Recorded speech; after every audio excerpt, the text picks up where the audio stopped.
छत्रपती राजाराम महाराजांच्या जीवनकार्याचा आणि त्यांनी केलेल्या अफाट संघर्षाचा हा एक जलद आढावा आहे.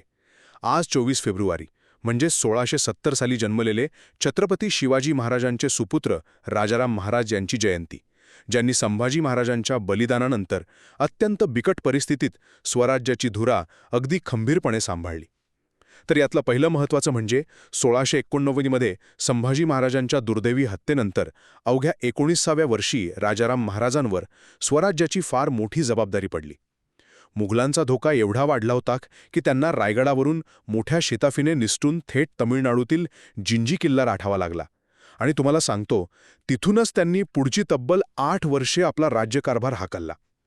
दुसरं म्हणजे औरंगजेबाच्या त्या अफाट सैन्याला त्यांनी कसं बरं तोंड दिलं असेल, तर त्यांनी सत्तेचं अतिशय हुशारीने विकेंद्रीकरण केलं. म्हणजेच संताजी घोरपडे आणि धनाजी जाधव यांसारख्या शूर सेनापतींना थेट अधिकार आणि जहागिरी वाटून दिल्या, ज्यामुळे या युद्धाचं रूपांतर एका खऱ्याखुऱ्या रयतेच्या लढ्यात झालं.